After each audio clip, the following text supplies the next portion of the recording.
Hello everyone, welcome to magnet brains. This is Indra Vikram और अब इस वीडियो में हम डिस्कशन करने वाले हैं ह्यूमनिस्ट व्यू ऑफ हिस्ट्री के बारे में। तो क्या है ह्यूमनिस्ट व्यू ऑफ हिस्ट्री और कैसे ये इवॉल्व होता है, यानी इसका विकास कैसे होता है। देखो, ये ह्यूमनिस्ट व्यू जिसके बारे में हम पढ़ने जा रहे हैं, इसका मतलब ये नहीं है कि आप इंटायर हिस्ट्री के बारे में कुछ पढ़ने जा रहे हो, है ना। ये मिडिवल यूरोप और मॉडर्न यूरोप के बीच का एक ट्रांजिशन फेज है, जिसमें जब ये इंटेलेक्चुअल चेंजेस हो रहे हैं, बौद्धिक परिवर्तन हो रहे हैं, तो उन परिवर्तनों में जो प्रोफेसर्स हैं यूनिवर्सिटीज के, जो नए आ रहे हैं, लॉजिकल थिंकिंग वाले लोग आ रहे हैं, ये एक आगे आने वाली जनरेशन को और उस टाइम के लोगों को ये बताने की कोशिश कर रहे हैं, देखो कि यूरोप कैसा था पहले, बीच में कैसा हो गया और यूरोप को अब हमें कैसा बनाना है। क्लियर है? तो उसी को ह्यूमनिस्ट व्यू कहा गया। एक और चीज जान लेना जरूरी है, ये एसेंस एक तरीके से कि ह्यूमन, तो इसका मतलब पहले कोई और चीज नहीं होगी। तो अभी तक के वीडियोस देख के समझ में आ गया होगा, अब कई बार वो चीज रिपीट हो चुकी है। तो पहले रिलीजन था, और रिलीजन में क्या चीज थी? रिलीजन में इंसान बहुत नीचे था। जो हमारा मिडिवल फेज का रिलीजन है, उसमें रिलीजन को, इंसान को एक तरीके से ऐसा पोर्ट्रेट किया गया था, एक तरह से ऐसे दिखाया गया था कि दे आर सिनर्स, बहुत बड़े पापी हैं और पनिशमेंट मिली हुई है उनको बहुत, और हमेशा गॉड से डर के रहें, फियरफुल कंडीशन में रहें। ठीक है, तो अगर फियरफुल कंडीशन में रहेंगे तो ठीक है, एक्टिविटीज उनकी ठीक ठाक होती चली जाएंगी। अदरवाइज फिर हो गया, कुछ नहीं होने वाला उनका, हेल में जाएंगे, हेवन में कभी नहीं जाएंगे। तो ये क्रिश्चियंस का उस समय का अपना प्रीचिंग वे है, और ये रिलीजन को उस समय थोप दिया इस तरीके से कह के। लेकिन अब मानवतावादी ह्यूमनिस्ट व्यू जो आ रहा है, वो ह्यूमनिस्ट व्यू इंसान को रख रहा है रिलीजन के बीचों बीच, कि ठीक है मान लेते हैं, बट रिलीजन फेथ का भी मैटर है, और साथ साथ रिलीजन इसलिए है कि चलो ठीक है, भगवान, हमने गलती करी और भगवान के लिए सिनर हो गए, लेकिन हम अपनी अच्छी एक्टिविटीज से अपने को इंप्रूव भी कर सकते हैं, और अपने को इंप्रूव करने के बाद अपने उस सिनर वाली आइडेंटिटी को खत्म भी कर सकते हैं। ठीक है, तो लॉजिक और रीजंस उसमें जुड़ते चले जाएंगे। अब ह्यूमनिस्ट व्यू ऑफ हिस्ट्री में, है ना, उसी को हम पूरा समझते हैं। चलिए, ह्यूमनिस्ट थॉट, जो ह्यूमनिस्ट लोग हैं, अब ह्यूमनिस्ट वर्ड जब जब आएगा, अभी इस पूरे वीडियो में तो आएगा ही, तो ह्यूमनिस्ट से मतलब समझ लेना कि ऐसे लोग जो पुरानी, जो रिलीजियस डोमिनेंस वाली थ्योरी है, इसको डिस्कार्ड करके, उसको छोड़ के इंसान को प्रेफरेंस में लेके आ रहे हैं, ह्यूमंस को प्रेफरेंस में लेके आ रहे हैं, मानव को प्रेफरेंस में लेके आ रहे हैं। तो जैसे आइडियोलॉजीज बनती है ना, जैसे विचारधाराएं बनती है ना, जैसे सोशलिज्म, समाजवाद, ठीक है, जैसे इंडस्ट्रियलिज्म, ठीक है, औद्योगिक क्रांति या उद्योगवाद कह दो, वो तो इंडस्ट्रियल रेवोल्यूशन हो गया, औद्योगिक क्रांति, है ना। तो ह्यूमनिज्म, है ना, वैसे ही मानवतावाद, और humanist is the one who is following such ideology. ठीक है, तो ह्यूमनिज्म कह दो, तो इज्म जब जुड़ जाता है तो, है ना, जैसे मैंने कहा कम्युनलिज्म, सोशलिज्म, तो इज्म का मतलब आइडियोलॉजी, कुछ विचारधारा, वाद जुड़ गया इसमें, और जो लोग इसको मानते हैं, ठीक है, कम्युनिस्ट कहते हैं ना, सोशलिस्ट कहते हैं ना, वैसे ह्यूमनिस्ट हो गया, यानी एक ऐसा पर्सन हो गया जो इस ह्यूमनिज्म के थॉट को क्या कर रहा है? जी रहा है, प्रैक्टिस कर रहा है, ठीक है ना, उसको प्रैक्टिकलिटी में लेके आ रहा है। तो ह्यूमनिस्ट जो लोग हैं, ये क्या विचार रखते हैं? They thought that they were restoring true civilisation, यानी उस पुरानी जो है, पुरानी विचारधारा जो है, पुरानी सभ्यता जो है, उसको वो लोग क्या है? रिस्टोर कर रहे हैं। इनका कहने का मतलब था कि हम रिस्टोर कर रहे हैं। इसका मतलब कहीं somewhere this humanist view was lost, कहीं ना कहीं अपने पुराने ह्यूमनिस्ट व्यू को ये खो चुके थे, तब ना ये लोग उसको वापस से रिवाइव कर रहे हैं, रीस्टैब्लिश कर रहे हैं ना। हाँ, बिल्कुल ऐसा ही हुआ था। तो कैसे कैसे वो सब अभी पढ़ोगे, अभी वही पूरा डिस्कशन करना है। तो इनका ये कहना था कि ह्यूमनिस्ट जो है, उसका मतलब ये है कि जो पुराना एक मानवतावादी दृष्टिकोण यूरोप का खो गया है, उसको ये लोग क्या कर रहे हैं? रीस्टोर करने की कोशिश कर रहे हैं।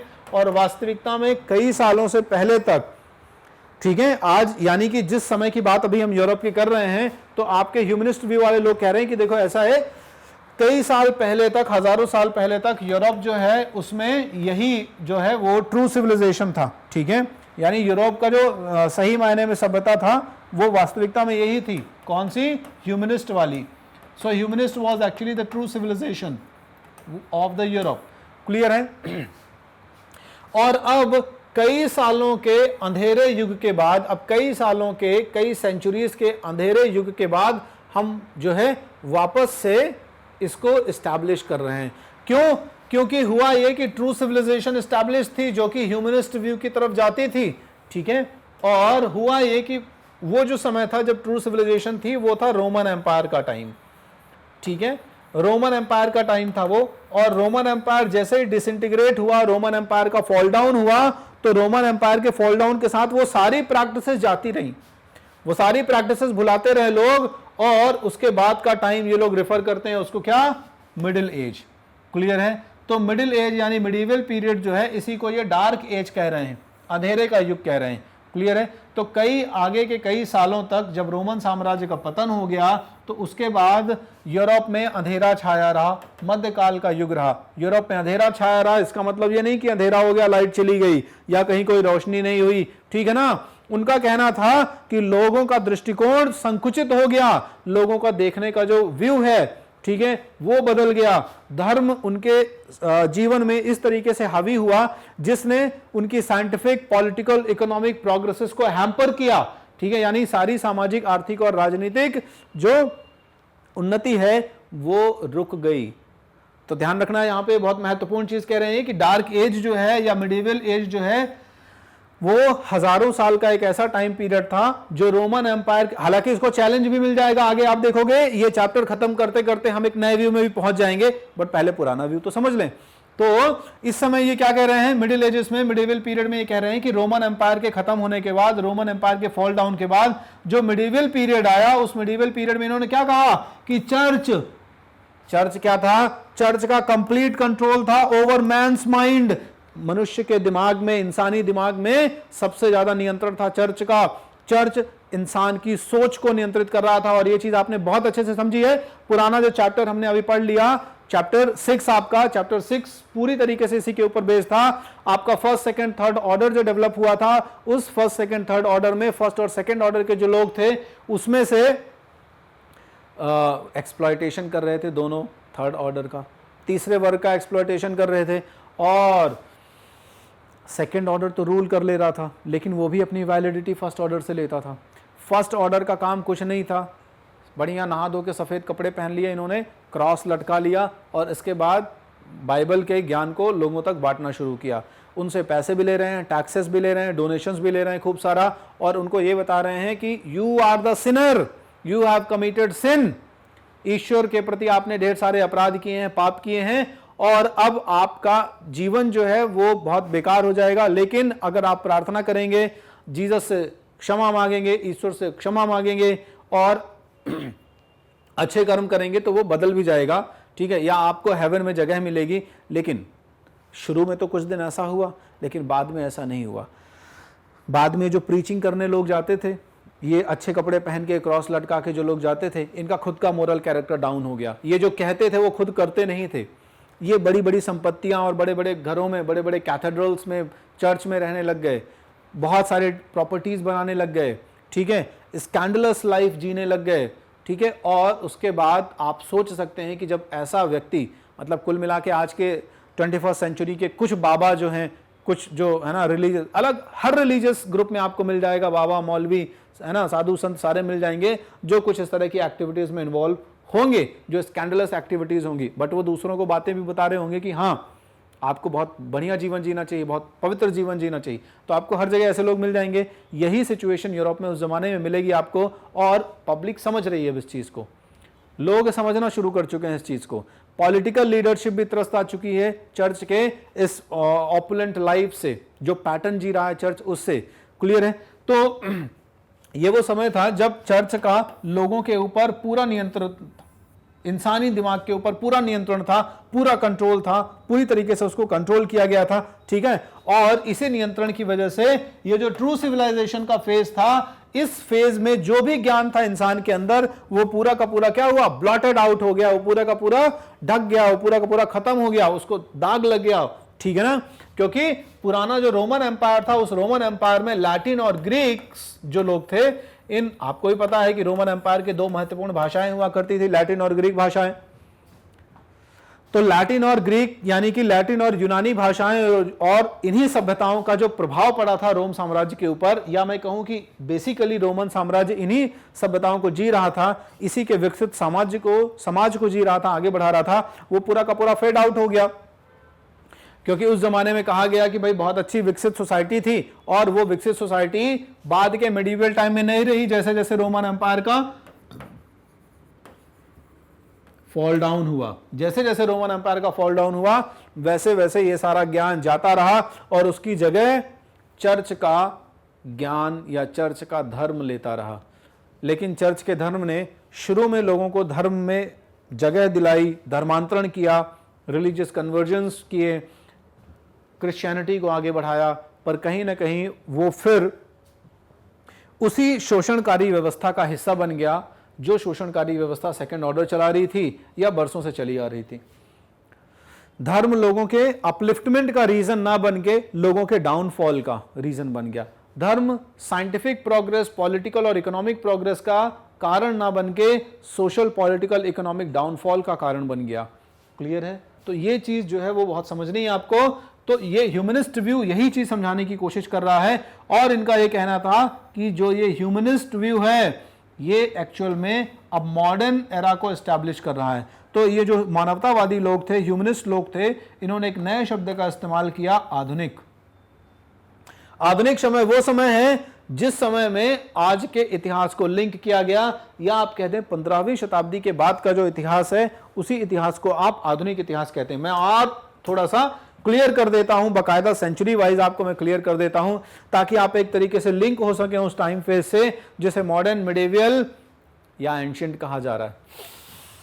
तो देखो, जो पीरियडाइजेशन है यानी टाइम का जो क्लासिफिकेशन है, जो कि ह्यूमनिस्ट और बाद के स्कॉलर्स के द्वारा किया गया, ठीक है, वो कुछ इस तरीके का था कि इन्होंने कहा कि देखो रोमन एम्पायर, तो रोमन एम्पायर जो है वो आपका, जब से मैं अगस्तस की बात करूं 27 BC से, है ना, बेसिकली यहीं से करना शुरू हो। वैसे तो रोमन एम्पायर की शुरुआत और पहले से होती, क्योंकि रोमन एम्पायर को भी 2 हिस्सों में बांट दिया था हमने। एन एम्पायर अक्रॉस 3 कॉन्टिनेंट्स, पूरा चैप्टर याद है ना?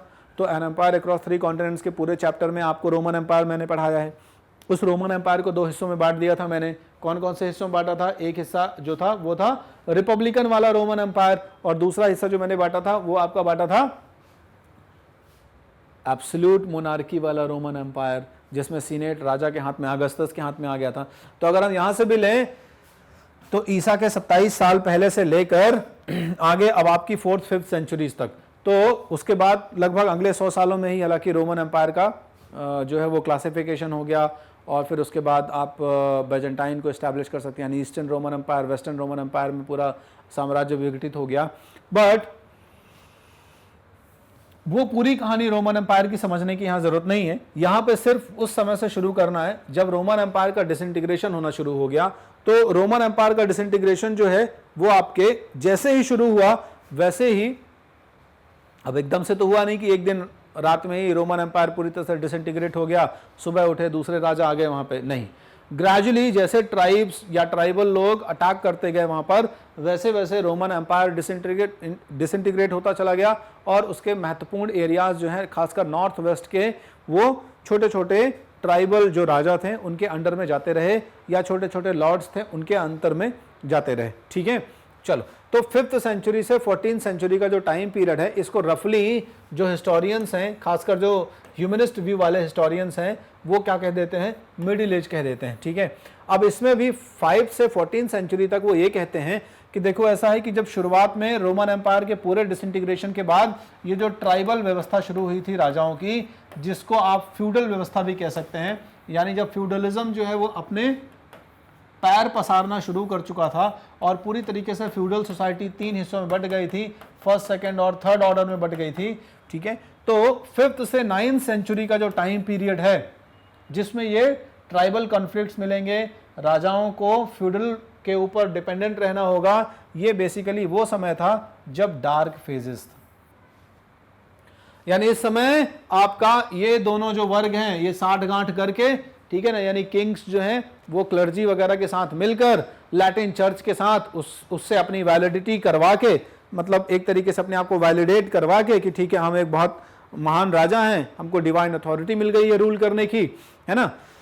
चर्च और राजा दोनों जो है वो एंजॉय करना शुरू कर देंगे। तीसरा ऑर्डर जो है, इसको एंजॉय शब्द का मतलब ही नहीं पता, ठीक है ना।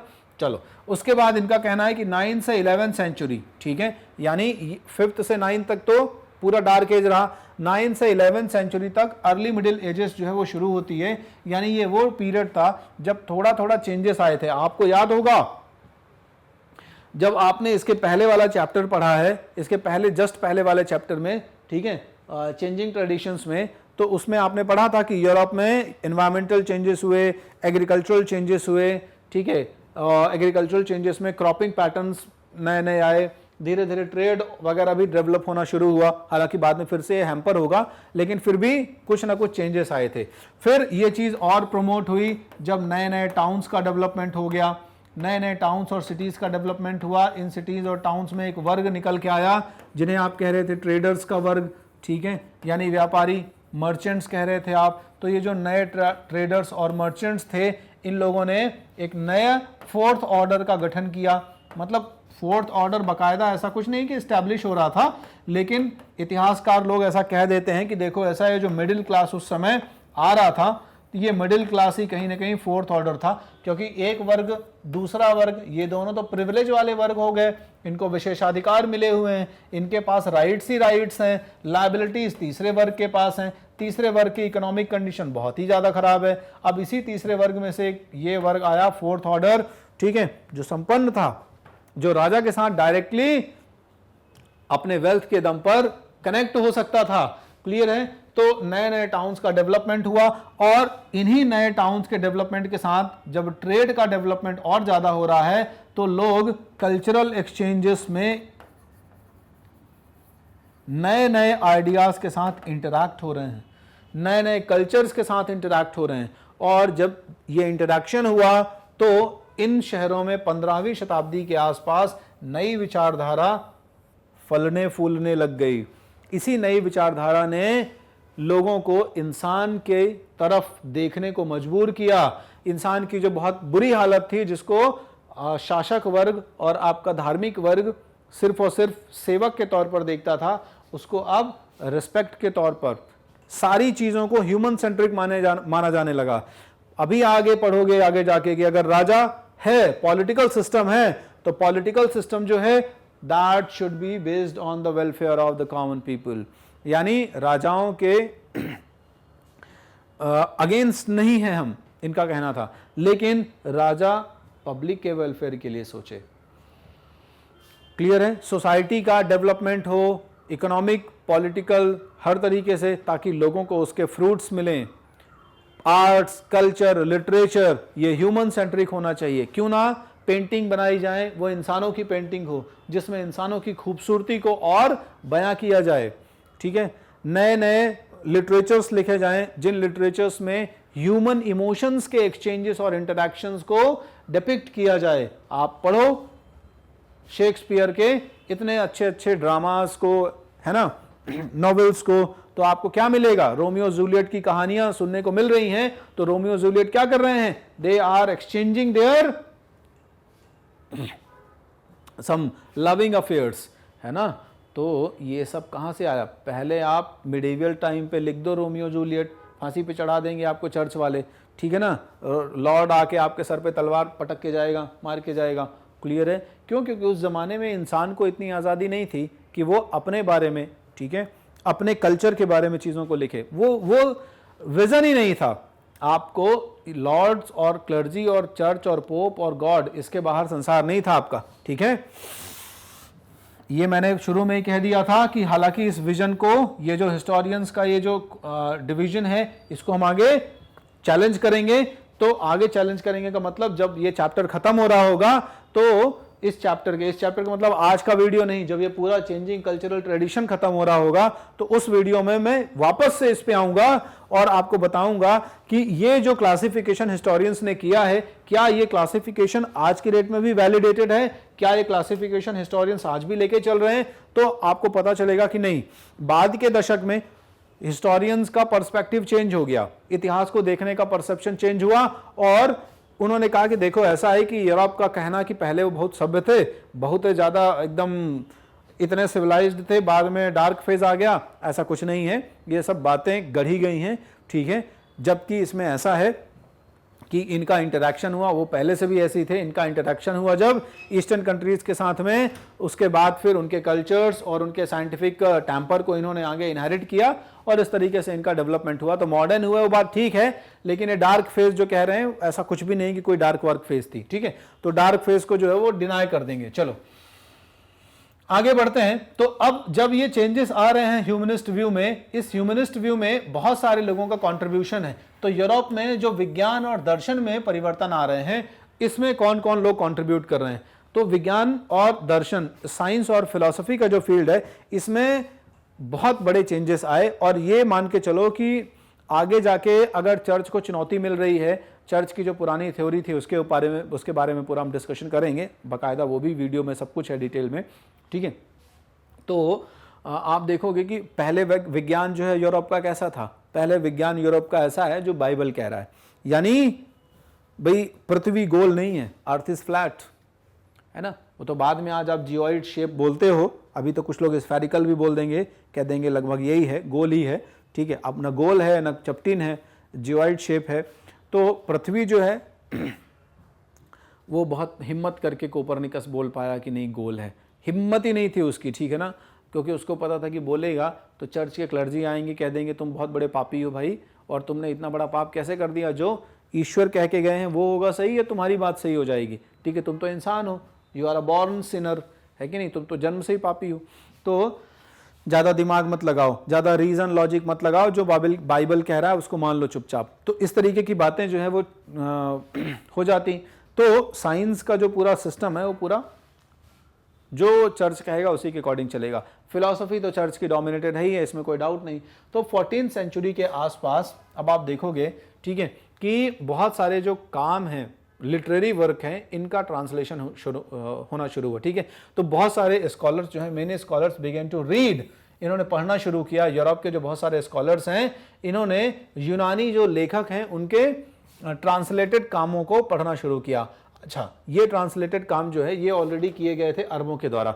तो अब आप ये मान के चलो कि यूरोप को ये जो ज्ञान आ रहा है, यूरोप की ये जो आंखें खुल रही हैं, इसमें बहुत सारा अरबों का कॉन्ट्रीब्यूशन है। अरबों का कॉन्ट्रीब्यूशन मतलब अमाउंट में, पैसे में नहीं, अरब लोग जो थे, ठीक है ना, उनका कॉन्ट्रीब्यूशन।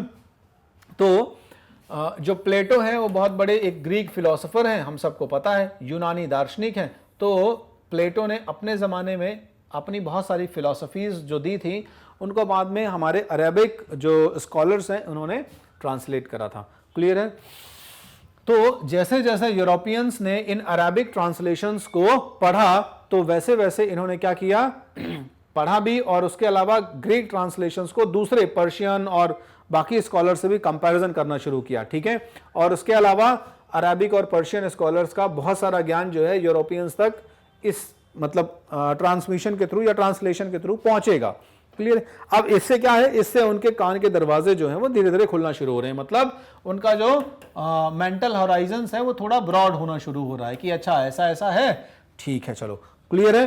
फिर these were works on natural sciences. अब ये जो लोग पढ़ रहे थे, ये ज्यादातर चीजें किसकी थी? विज्ञान से रिलेटेड थी, गणित मैथमेटिक्स से रिलेटेड थी, है ना, एस्ट्रोनॉमी से रिलेटेड थी, मेडिसिन से रिलेटेड थी, केमिस्ट्री से रिलेटेड थी, ठीक है।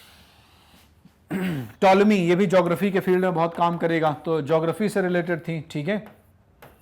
अब जब इन सब्जेक्ट्स को पढ़ना शुरू किया तो उनको समझ में आया कि यार दुनिया धर्म से कई ज़्यादा बाहर है, दुनिया धर्म में ही नहीं टिकी हुई है ना। इतने सारे सब्जेक्ट हमारे पुराने पूर्वज लोग दे के चले गए, और हम आज भी अभी जो है वो किसकी बात कर रहे हैं? टिथे की बात कर रहे हैं और टैले की बात कर रहे हैं, ठीक है। हम आज भी फ्यूडलिज्म में उलझे हुए हैं, और दुनिया में इतना डेवलपमेंट ऑलरेडी हो गए चला गया, हम लोग कहाँ जी रहे हैं।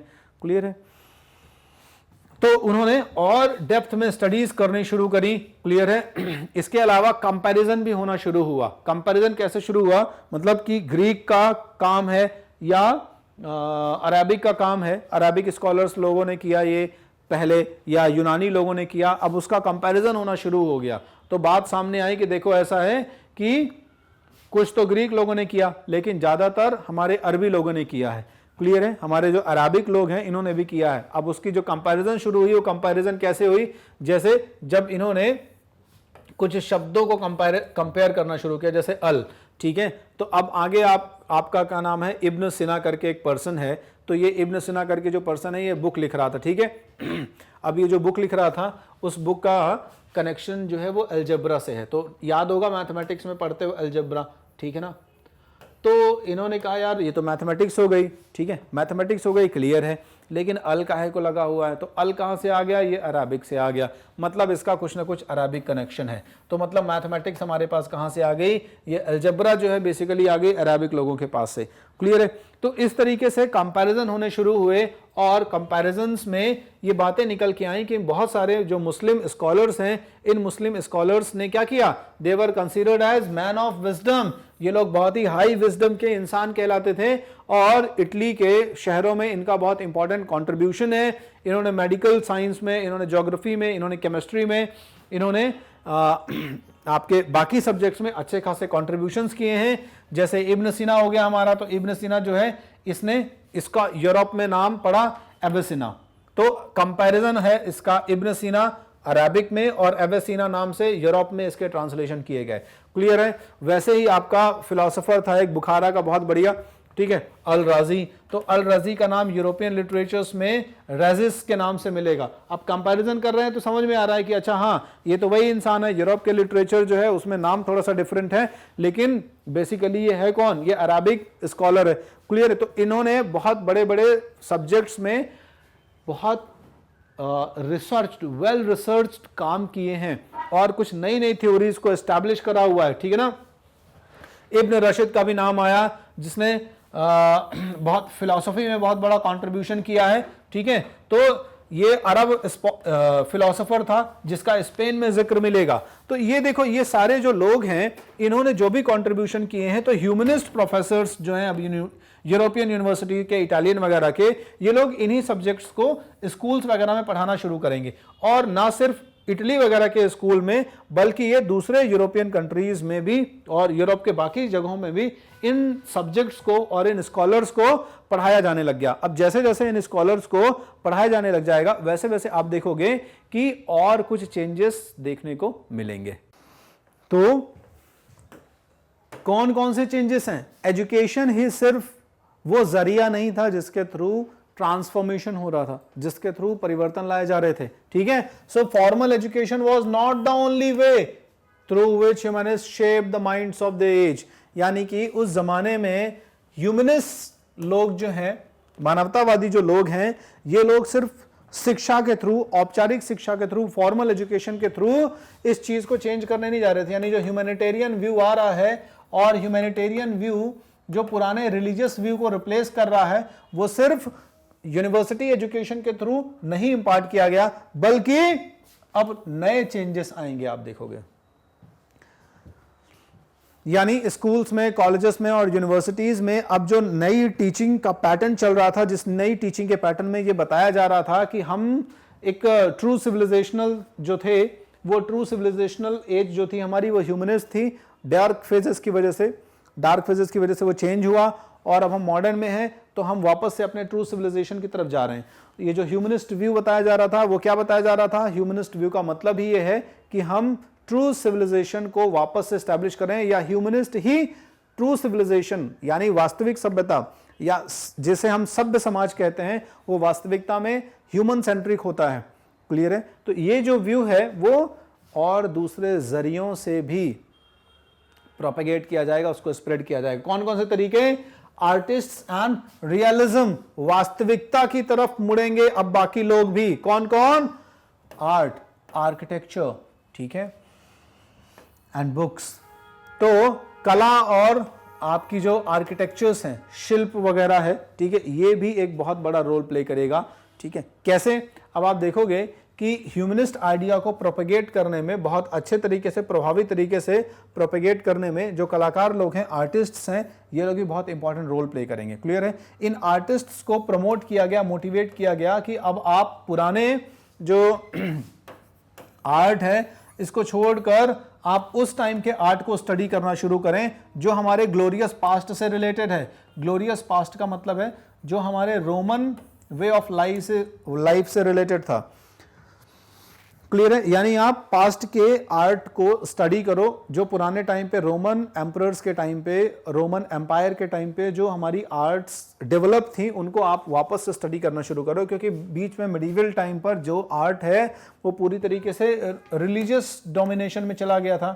ठीक है, यानी अगर इमारतें बनती थी तो उन इमारतों में यही चीज ध्यान रखा जाता था कि देखो कहीं ना कहीं वो रिलीजियस पेंटिंग, गॉड्स, डेमीगॉड्स, है ना, और जो रिलीजियस रिप्रेजेंटेटिव्स हैं उन्हीं के पोर्ट्रेट्स बने और उन्हीं का ग्लोरिफिकेशन हो कुल मिला के। तो अब इनको कहा जा रहा है कि भाई जो नए आर्टिस्ट हैं वो लोग पास्ट को स्टडी करें, और इस तरीके से वो शुरू भी हुआ, पास्ट को स्टडी करना शुरू किया, है ना। हजारों सालों के बाद रोमन एम्पायर के पतन में जो कुछ हमें रिमेन्स मिल रहे थे, जो कुछ बचे कुचे अवशेष मिल रहे थे, इन बचे कुचे अवशेषों में, ठीक है, अभी भी बहुत सारी ऐसी चीजें थी जो कहीं ना कहीं इन जो डिजर्टेड सिटीज हैं, यानी जो नष्ट और पूरी तरह से खराब हो चुके, यानी कुल मिला के जो है ना त्यक्त और परित्यक्त शहर हैं, जो रोमन साम्राज्य में तो बहुत महान थे लेकिन अब बाद में उतने महान नहीं रह गए। कुछ शहर तो ठीक है उनका रिवाइवल हो रहा है, लेकिन कुछ शहर पहले जो महान थे रोमन साम्राज्य में भी, वो अब शहर उतने इंपॉर्टेंट ट्रेड सेंटर भी नहीं रह गए, लर्निंग सेंटर भी नहीं रह गए। तो ऐसे शहरों में अभी भी क्या था, रोमन कलाकृतियों के, रोमन आर्ट्स के कुछ टूटे फूटे अवशेष, कुछ फ्रैगमेंट्स मिल जा रहे थे, जिनको स्टडी करके हमारे आर्टिस्ट मोटिवेशन ले रहे थे। अब जब देखा गया कि रोमन आर्ट्स जो थी उसमें जो इंसानों की, है ना, और वुमेन्स की, मैंस की जो भी स्कल्पचर्स बनती थी, मूर्तियां बनती थी, कितनी परफेक्टली उनको कार्व्ड आउट किया जाता था और कितना सुंदर तरीके से ह्यूमन ब्यूटी को, मानवीय सुंदरता को रिफ्लेक्ट कराया जाता था, तो वो चीज अब खत्म हो गई है। उस चीज को हम वापस से एस्टैब्लिश करें। क्लियर है ना? यानी अब आप देखोगे कि इस चीज को भी परफेक्ट करने में, इस चीज को और आगे ले जाने में इनको और बाकी चीजों को भी स्टडी करना पड़ेगा, या उसमें आप कह सकते हो कि ये जो रोमन एम्पायर में था उसको भी और कई मैनीफोल्ड, कई गुना आगे लेके जाने की कोशिश करेंगे। क्लियर है? तो हमारे जो इटालियन स्कल्पचर्स हैं, इन इटालियन स्कल्पचर्स ने उन्हीं पुराने जो मैन और वुमेन्स की जो स्कल्पचर्स बनती थी, मूर्तियां बनती थी रोमन साम्राज्य में, जो बहुत सुंदर होती थी और बड़े बेहद तरीके से तराशी हुई होती थी, उनको कंटिन्यू करने का, उसी परंपरा को आगे बढ़ाने का डिसीजन लिया। क्लियर है? और ये था कि अब हम कैसे करें, तो इन्होंने विज्ञान का सहारा लेना शुरू किया, साइंटिस्ट का और साइंस का सहारा लेना शुरू किया। क्लियर है? क्यों? ये बहुत जरूरी था भाई। अब ये चाहते थे कि परफेक्शन दिखे हमारे कामों में, अब और परफेक्शन दिखे। तो पहले तो ठीक है कि पहले एक इमेजिनेशन बेस्ड स्कल्पचर बन जाया करता रहा होगा, लेकिन अब क्यों ना हम ह्यूमन बॉडी को स्टडी करना शुरू करें, ह्यूमन बॉडी की फिजियोलॉजी को स्टडी करना शुरू करें, एनाटॉमी को स्टडी करना शुरू करें, हम बॉडी को इंटरनली ऑब्जर्व करें कि स्केलेटल स्ट्रक्चर कैसा है, किस तरीके से ह्यूमन बॉडी शेप्ड है, किस तरीके से फ्रेम्ड है ना, कैसे उसके ऑर्गन्स काम करते हैं, ये सब समझें। और उसके बाद हम जब उसको बाहर अपने स्कल्पचर में उन माइन्यूट चीजों को, बारीकियों को निकालेंगे, दिखाएंगे, तो शायद उनकी सुंदरता कई गुना और ज्यादा बढ़ जाएगी। तो अब आप देखोगे Andreas Vesalius, this was the first person, 1514 से 64 के बीच में, 16वीं शताब्दी में आप देख रहे हो कि ये पर्सन आ रहा है। तो ये पहले ऐसे प्रोफेसर हैं, ध्यान रखिएगा, बेल्जियन प्रोफेसर थे, जिन्होंने पहली बार क्या किया, डायसेक्शन किया, ह्यूमन बॉडी का डायसेक्शन किया। यानी कि मॉडर्न टाइम में एक जो प्रोफेसर है यूरोप का, वो ह्यूमन बॉडी को सिर्फ इसलिए डायसेक्ट कर रहा है आउट ऑफ क्यूरियोसिटी कि क्या है, किस तरीके का स्ट्रक्चर है, किस तरीके से बनावट है। क्लियर है? तो इसमें आगे ये जो हमारे आर्टिस्ट हैं वो इन्हीं यूनिवर्सिटी प्रोफेसर से प्रेरित भी हैं, क्योंकि ये जो अध्ययन करेंगे उन अध्ययनों को बाद में प्रिंट किया जाएगा, वो अध्ययन पब्लिक डोमेन में आएंगे, बाद में उनको स्टडी किया जाएगा और बहुत सारे लोग जैसे आर्टिस्ट वगैरह उस अध्ययन से प्रेरित होंगे, बाकी साइंटिस्ट भी जो और प्रोफेसर्स हैं वो इनसे प्रेरित होंगे, मोटिवेटेड होंगे। तो एंड्रियस वेसालियस पाजुआ यूनिवर्सिटी में प्रोफेसर हुआ करते थे मेडिसिन साइंस के, जिन्होंने सबसे पहली बार ह्यूमन डायसेक्शन किया या ह्यूमन बॉडी का डायसेक्शन किया।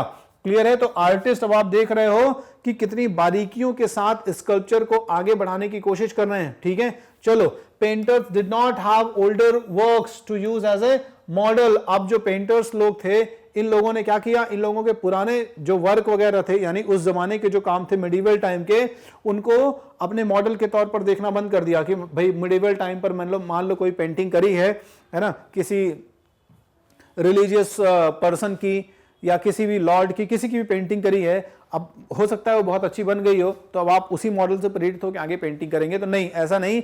अब यहां पर इन लोगों ने क्या किया कि रियलिस्टिक पेंटिंग्स को आगे बढ़ाना शुरू किया, और आज के स्कल्पचर्स जो मॉडर्न साइंटिफिक स्टडीज के ऊपर बेस्ड हैं, इनको प्रमोट करना शुरू किया, ना कि पुराना जो हमारा वर्क है। पुराने वर्क से मतलब यहां पर रोमन में मत चले जाना, पुराने वर्क से मतलब यहां पर हमारा अभी मिडिवल या डार्क फेज के दौरान जो किया गया वर्क है उससे रिलेटेड। तो जो पेंटर्स वगैरह हैं ये भी अब ह्यूमन सेंट्रिक हो जाएंगे। ह्यूमन सेंट्रिक का मतलब है इनकी पेंटिंग में अब आप देखोगे कि क्या मिलेगा, इनकी पेंटिंग में इंसान ही मिलेगा, और वो इंसान आम आदमी के बीच का इंसान होगा। वो कोई बहुत विशेष इंसान नहीं होगा, देवता नहीं होगा, ना कोई क्लर्जी, ना पोप, ना बिशप होगा।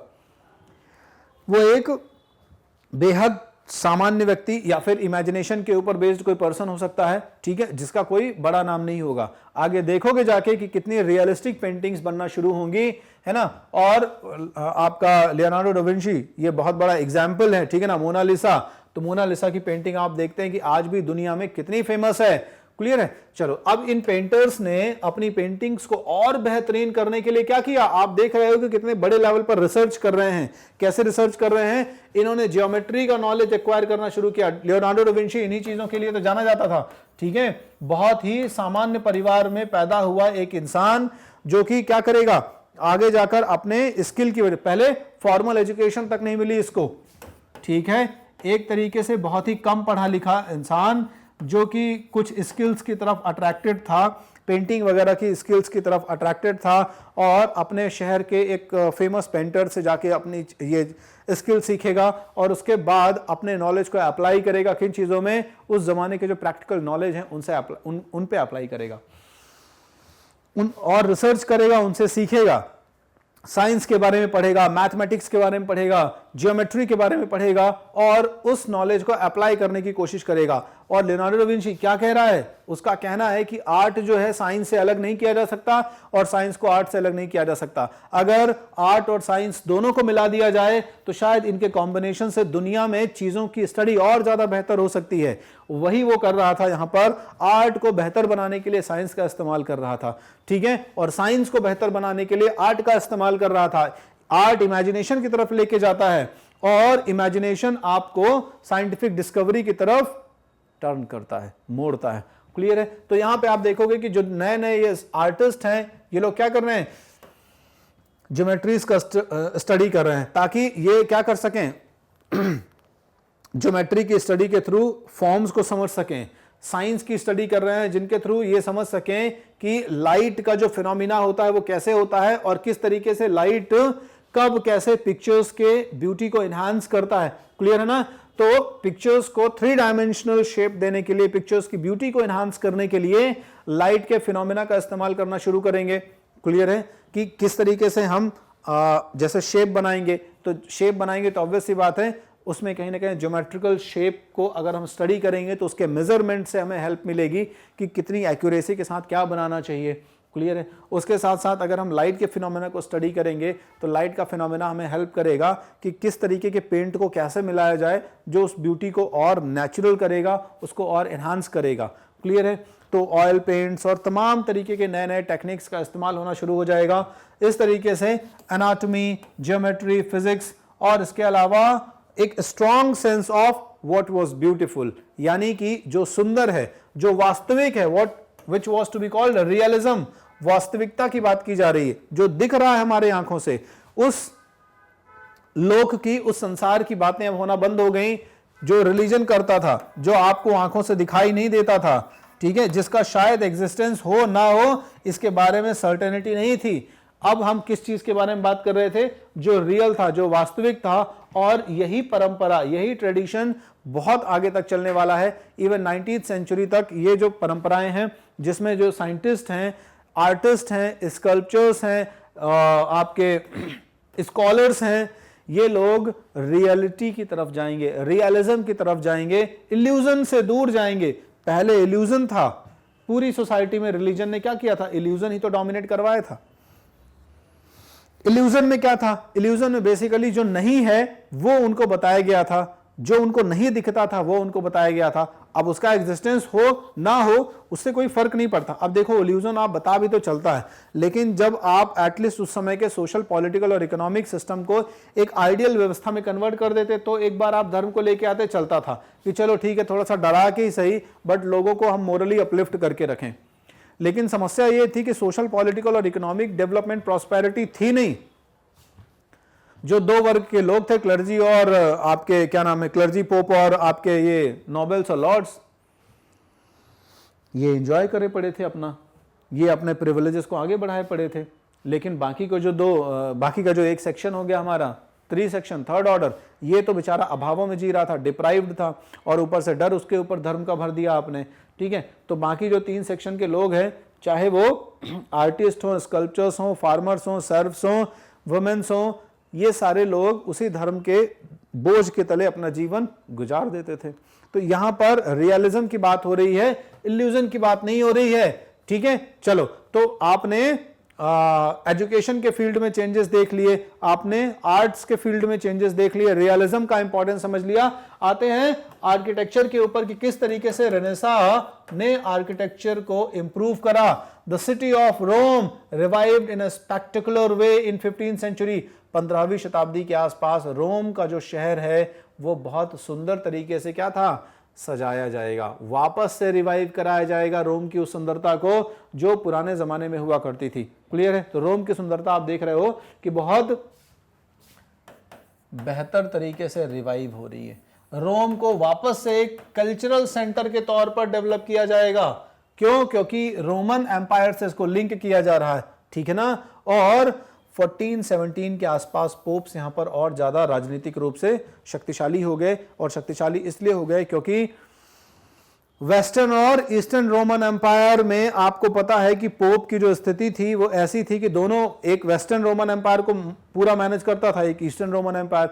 ईस्टर्न रोमन एम्पायर से ही क्रिश्चियनिटी स्प्रेड होनी शुरू हुई थी, और एम्पायर जो है पूरा आपका रोमन एम्पायर, उसमें ऑफिशियल रिलीजन के तौर पर क्रिश्चियनिटी एस्टैब्लिश हो गया था। तो इस तरीके से अब धीरे धीरे करके राइवलरी शुरू हो गई थी। यानी 15th सेंचुरी में हमें पोप के रिप्रेजेंटेशन को या पोप के पद को लेकर एक प्रकार के कह दो कि प्रतिनिधित्व को लेकर कह दो एक तरीके का क्लैश, कॉन्फ्लिक्ट, ठीक है, वो देखने को मिलेगा। रिप्रेजेंटेशन को लेकर कि कौन आगे अब जीसस क्राइस्ट को रिप्रेजेंट करेगा, who will be the main, है ना, पोप, कौन नया पोप होगा, उसको लेकर राइवलरी शुरू हो गई थी। तो 2 कंटेस्टेंट हुआ करते थे, जिनमें से एक आगे जाके 1417 में क्लियर हो जाएगा कि भाई चलो एक पर्सन है, एक व्यक्ति जो आगे पोप बना फाइनली, वही अब आगे इस रिलीजियस जो कल्चर है, लीडरशिप है, उसको आगे लेके जाएगा। तो जैसे ही पोप की राइवलरी खत्म हुई वैसे ही वो और स्ट्रांग हो गया, पॉलिटिकली स्ट्रांग हो गया। ठीक है, और जब उसने पॉलिटिकली स्ट्रांग अपने आप को किया तो उसके बाद उसने क्या किया, इस रिवाइवल में रोम के इतिहास को ज्यादा प्रेफरेंस देना शुरू किया कि रोम के हिस्ट्री को पढ़ें लोग, ज्यादा से ज्यादा रोम के जो खंडहर हैं, रोम के बचे हुए जो अवशेष हैं, इनको अच्छे तरीके से एक्सकेवेट किया जाए। बड़े लेवल पर उस समय तक एक्सकेवेशन शुरू हो चुके थे। एक्सकेवेशंस का मतलब था कि आर्कियोलॉजिस्ट वगैरह के बारे में जानकारी हो चुकी थी, मतलब आर्कियोलॉजिस्ट वगैरह जो है ये अब सिनेरियो में आ जाएंगे, क्योंकि अब हम यूरोप के डेवलपमेंट के बहुत नजदीक हैं, और एक तरीके से आप कह सकते हो कि चूंकि मॉडर्न एरा में ही हम इंटर हो चुके हैं। ठीक है, तो मॉडर्न एरा में अगर हम इंटर हो चुके हैं तो इसलिए बहुत दूर नहीं हमारा इतिहास कि हम 20th सेंचुरी में हैं, 500-600 साल पहले का इतिहास तो पढ़ रहे हैं, है ना, कोई बहुत पुराना इतिहास तो नहीं पढ़ रहे हैं। तो इस जमाने तक हमारे पास आर्कियोलॉजिस्ट वगैरह होने शुरू हो गए थे, जो बाकायदा एक्सकेवेशंस के थ्रू हिस्ट्री को और हिस्टोरिकल रिमेन्स को, एविडेंसेस को फाइंड आउट करने की कोशिश करते थे। तो ये आर्कियोलॉजिस्ट को पोप्स ने और सपोर्ट किया बाकायदा, और इनको कहा कि रोम के जो पुराने रुइंस हैं, जो पुराने खंडहर हैं, इनको सर्च किया जाए। और सर्च करने के बाद जब और स्कल्पचर्स या आर्ट और आर्किटेक्चर वहां से मिलता था तो उससे एक नए ये युग की जो शुरुआत है उसको और रिलेट किया जाता था कि हाँ हम कितना आगे तक पहुंच चुके हैं, कितना हम उसी पुराने अपने क्लासिकल एज के रिलेशन में हैं। क्लियर है? तो ये जो नई स्टाइल आएगी अब आर्किटेक्चर्स में, जो कि इन एक्सकेवेशंस के दौरान जैसे जैसे रोम्स के रूइंस की खोज हो रही है, वैसे वैसे उन्हीं आर्किटेक्चर की स्टडी करके आज के ज़माने में मतलब इस मॉडर्न यूरोप में नए आर्किटेक्चर को प्रमोट किया जा रहा है। ठीक है, तो इस तरीके से यूरोप का ये जो रिनोवेशन हो रहा है, स्पेशली रोम के शहर का जो रिनोवेशन हो रहा है, इस रिनोवेशन को या इसके रिवाइवल को, ठीक है, इसके रिवाइवल को हम क्या कह रहे हैं? क्लासिकल एज का नाम दे रहे हैं। तो क्लासिकल एज से मतलब था कि ओल्ड रोमन जो लिगेसी थी उसको मॉडर्न एरा में या शुरुआती दौर में 15th सेंचुरी के शुरुआती दौर में रिवाइवल देना, पुनर्जीवित करना, यही क्लासिकल एरिया था, यही क्लासिकल एज था। Pops, wealthy merchants and aristocrats employed architects. अब जैसे जैसे ये लोग, देखो सारे पोप ऐसे नहीं होंगे, ठीक है ना, लेकिन कुछ पोप की बात की जा रही है यहां पे। चलो, तो ये जो अमीर लोग थे, पोप थे कुछ, और जो ये नया रईस वर्ग था, ये लोग अपने यहां इन आर्किटेक्ट्स को एम्प्लॉय करने लग गए। ठीक है, कौन आर्किटेक्ट्स? जो रोमन, पुरानी रोमन स्टाइल से बहुत ज्यादा फैमिलियर हैं और उनको उस क्लासिकल आर्किटेक्चर का ज्ञान है जिस क्लासिकल आर्किटेक्चर की हम बात कर रहे हैं। तो जैसे जैसे ये लोग पैट्रोनाइज होते चले गए, जैसे जैसे इन लोगों को एम्प्लॉयमेंट मिलता चला गया, जिसकी वजह से एक नई आर्किटेक्चरल स्टाइल रोम में, इटालियन सिटीज में प्रॉपर डेवलप होनी शुरू हो गई। क्लियर है? कुछ लोग जिनको मतलब इन लोगों में से कुछ लोग जिनको एम्प्लॉय किया जाता था, दूसरे लोगों को एम्प्लॉय किया जाता था, कुछ वो थे पेंटर्स, स्कल्पचर्स, ठीक है, आर्किटेक्ट्स। तो बहुत सारे लोग मतलब सिर्फ आर्किटेक्ट्स को करते थे, लेकिन कुछ लोग पेंटर्स को भी पैट्रोनाइज करते थे, स्कल्पचर्स को भी पैट्रोनाइज करते थे, आर्किटेक्चर्स को तो करते ही थे साथ साथ। ठीक है, तो ये जो नया सिस्टम, ये जो नया एक पैटर्न क्लासिकल एज का डेवलप हो रहा है, इस नए क्लासिकल एज के पैटर्न में आपको कुछ एग्जाम्पल दूं मैं। जैसे बहुत इंप्रेसिव एग्जाम्पल्स हैं माइकल एंजेलो की पेंटिंग आप देखोगे, है ना, तो माइकल एंजेलो की जो पेंटिंग है उसमें वो जो मैरी है, वो है ना, वो जीसस को लेके बैठी हुई होती है और वो एक बढ़िया सा एक पूरा स्कल्पचर तैयार होता है, तो वो एक बहुत बेहतरीन एग्जाम्पल के तौर पर आता है। ठीक है ना, तो वो पेंटिंग, ठीक है। इसके अलावा सिस्टीन चैपल एक नया उस समय पोप के लिए बना था, है ना, तो चैपल मतलब रिलीजियस प्लेस, रहने की एक जगह होती है, तो पोप के लिए सिस्टीन चैपल जो बना हुआ था, उसमें जो आर्किटेक्चर और उसमें जो पेंटिंग की गई थी, ठीक है, वो अपने आप में एक तरीके से पुराने आर्किटेक्चर को, रोमन आर्किटेक्चर को जीवित करने वाली थी वापस से। ये एक नई ही कलाकृति थी अपने आप में। इवन उसमें कह सकते हो कि ब्लेंड था, रोमन आर्किटेक्चर का भी ब्लेंड था और नए क्लासिकल एज का भी ब्लेंड था। उसको आप देखोगे तो वो ना पूरी तरीके से रोमन आर्किटेक्चर से रिसेंबल करता था और ना ही मतलब नया था कुछ, मिडेवियल से तो बिल्कुल भी रिसेंबल नहीं करेगा। तो अपने आप में वो एक नया ही स्कल्पचर बनेगा जिसे द पेटा नाम दिया गया था। ठीक है, इसके डोम वगैरह की डिजाइन वो अपने आप में बहुत बेटर थी। ठीक है, किसके, सेंट पीटर चर्च के डोम वगैरह की डिजाइन अपने आप में यूनिक थी। तो ये एक आर्किटेक्चर के भी फील्ड में हमें देखो कितने परिवर्तन देखने को मिल रहे हैं। क्लियर है? तो अभी तक हमने जितना भी पढ़ा ये revival of the Italian cities में, इन रिवाइवल में हमने देखा कि पहले तो नए नए शहरों का रिवाइवल हुआ ट्रेड की वजह से, इसके बाद फिर यहाँ लर्निंग सेंटर्स डेवलप हुए, नई नई यूनिवर्सिटीज बनी और इन यूनिवर्सिटीज ने एक नया व्यू दिया। क्यों? क्योंकि यहाँ के लोग जो है वो पुराने मिडेवियल फ्यूडल सोसाइटी से अलग ही जी रहे थे, तो यहाँ पर एक नया विजन पहले ही डेवलप हो चुका था, सिटीजनशिप वाला कंसेप्ट। उसी सिटीजनशिप के कंसेप्ट को आगे लेते लेते ये लोग ह्यूमनिज्म तक लेके गए इसको, और जब ह्यूमनिस्ट व्यू इनको समझ आया, इन्होंने कंपैरिजन करना शुरू किया बाकी यूरोप से, तो देखे कि हाँ यार, पुराना जो फ्यूडल यूरोप है ये तो बहुत ही बेकार सिस्टम था, वास्तविकता में ये यूरोप नहीं है, ट्रू सिविलाइजेशन नहीं हमारा ट्रू सिविलाइजेशन जो है वो ह्यूमनिस्ट व्यू वाला सिविलाइजेशन है। और बाद में यही ह्यूमनिस्ट इंक्लिनेशन, यही ह्यूमनिस्ट व्यू जो है वो बाकी आपको एरियाज में देखने को मिलेगा। जैसे आपने देखा कि यूनिवर्सिटीज में सब्जेक्ट्स, स्कूल में सब्जेक्ट्स पढ़ाए जाने लग गए रीजन के, लॉ के, और फिर जो ग्रीक फिलोसोफर्स थे, अरेबिक फिलोसोफर्स थे और स्कॉलर्स थे, इनके वर्क को कंपेयर किया गया। ठीक है, इनका भी कुछ इन्फ्लुएंस आया। फिर आप देखेंगे कि आर्किटेक्चर के फील्ड में कुछ आप देखेंगे, कि लिटरेचर के फील्ड में कुछ आप देखेंगे, आर्ट्स के फील्ड में बड़े लेवल पर चेंजेस होने शुरू हुए। सारा का सारा जो अब चेंज है वो ह्यूमन सेंट्रिक हो रहा है, इंसानों की तरफ मूव कर रहा है, ना कि पुराने पैटर्न में धर्म की तरफ मुड़ने की बजाय। क्लियर है? तो इस तरीके से ये वीडियो होपफुली आपको समझ में आ गया होगा। अब अगले वीडियो में हम चर्चा करेंगे कुछ नए परिवर्तनों के बारे में। तब तक बने रहिए मैग्नेट ब्रेन्स के साथ। Thank you.